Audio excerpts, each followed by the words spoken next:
আসো মিছিলে যাবো সবপুর মিটিং এ বিএমপি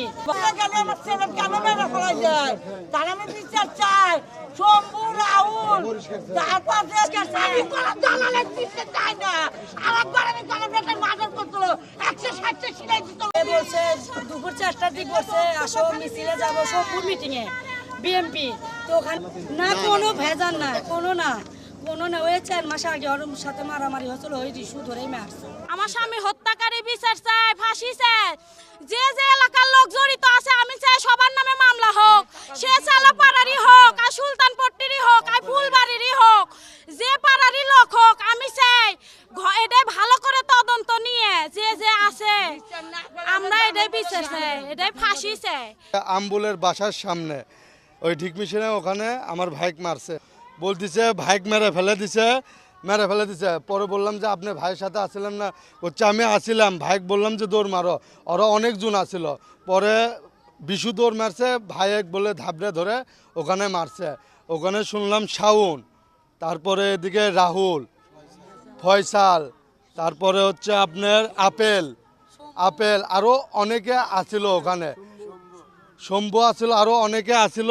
ভাইক ধরে বলে দাও রাম দাও, তারপরে হকি এগুলো দিয়ে দাও দিয়ে চাপাতি দিয়ে কূপ আছে। পরে কুপানের পর জবা করছে ভাইকে ওখানে। পরে ভাই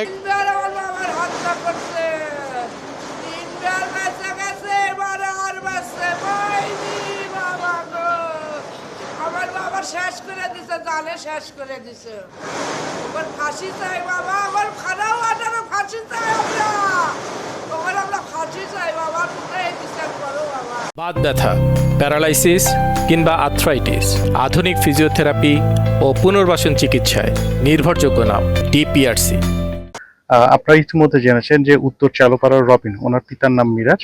ওনাকে 9:30টার সময় আমাদের ফুলবাড়ির যে বানিয়াপাড়াতে কে বা কারা তাকে কুপিয়ে হত্যা করেছে। আমরা প্রথমে সংবাদটি পাই যখন তাকে জিয়াউর রহমান মেডিকেল কলেজে নিয়ে যাওয়া হয়, সেখান থেকে আমরা এই প্রথম তথ্যটি পাই।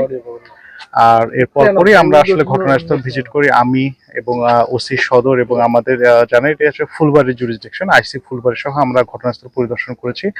আমরা ঘটনাস্থলে কিছু 3টি ভাঙা হকি স্টিক, একটি চাইনিজ স্কোয়ার পেয়েছি। আমরা ওইটা কর্ডন করে রেখেছি। আমরা এখানে আমাদের যে সিআইডি এবং পিবিআই কে খবর দেওয়া হচ্ছে, তারা এখানে আসলে ফরেনসিক তারা করবেন। আমরা প্রাথমিকভাবে কিছু নাম পেয়েছি ঘটনার সাথে জড়িত, কিন্তু এই মুহূর্তে আসলে তদন্তের স্বার্থে আমরা কিছু বলছি না, কারণ আমাদের যে প্রাথমিক যে তথ্যগুলোতে আমাদের ভুলও হতে পারে, কিন্তু আমরা এটি আসলে তথ্যগুলো যাচাই বাছাই করছি। প্রাথমিকভাবে যেটুকু আমরা জেনেছি সেটি হচ্ছে এখানে একটি আতাফল, সরকারি কবরস্থানে একটা আতাফল পাড়াকে পেরে খেয়েছিলেন। এইটাকে নিয়ে বাকবিতন্ডার এক পর্যায়ে এটা মীমাংসার কথা বলে তাকে ডেকে নিয়ে গিয়ে হত্যাটা করা হয়েছে, এটি আমরা প্রাথমিকভাবে জেনেছি। এটিও আমরা যাচাই বাছাই করছি। আমি আপনাদেরকে আশ্বস্ত করতে চাচ্ছি, আপনাদের মাধ্যমে এখানে যারা আছেন ভিকটিম পরিবার এবং স্থানীয় যারা আছেন তাদেরকে আশ্বস্ত করতে চাচ্ছি, এই ঘটনার সাথে যারা জড়িত প্রত্যেককে আমরা আইনের আওতায় আনবো।